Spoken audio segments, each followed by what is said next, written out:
जबरदस्त. पाऊस पण येतोय म्हणून पिसारा फुलवला त्याने. एक नंबर. मोर बघायचं तुम्हाला सकाळ सकाळी 10 वाजलेत. अलिबाग मध्ये नागाव मध्ये हाटाळ्यावर पिसारा फुलवला आहे बघा. आणि हा मोर रोज इथेच असतो, प्रत्येकाच्या घरी येतो. जबरदस्त. सुंदर. काय जबरदस्त बघा पोच दिले.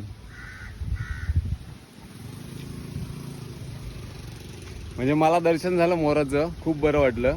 आणि पाऊस पण येतोय म्हणून पिसारा फुलवला त्याने. एक नंबर. छान जबरदस्त.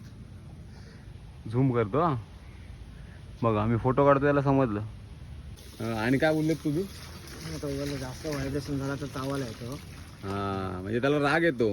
ऍक्च्युली कसं आहे म्हणजे बरोबर आहे. म्हणजे काय त्याला म्हणजे त्याला वाटतं की आपल्या म्हणजे आमच्यापासून त्याला धोका आहे असं वाटत असेल, म्हणून तो व्हायब्रेट होतो असा आणि राग येतो त्याला. त्यामुळे अंगावर झेप पण घेतो. बरोबर ना? ते काका बोलले की अंगावर झेप घेतो. मग आता तो म्हणजे पाऊस येतो म्हणून करतोय का? त्याला आनंद होतो जेव्हा पाऊस येतो तेव्हा. म्हणजे तसं म्हणाल ना तर अलिबाग मध्ये असे मोर काय बघायला भेटत नाही. बरोबर ना? अजिबात नाही भेटत. हा एकच मोर असा असेल जो अलिबागच्या आसपास जो येतो रोज आणि इथेच असतो तो. आणि तुम्हाला माहीतच आहे की मोर हा आपला राष्ट्रीय पक्षी आहे आणि त्याचं संरक्षण करणं ही आपली जबाबदारी आहे. तुम्ही पण जर असा लाईव्ह मोर पिसारा फुलवताना बघितला असेल तर कमेंट करा.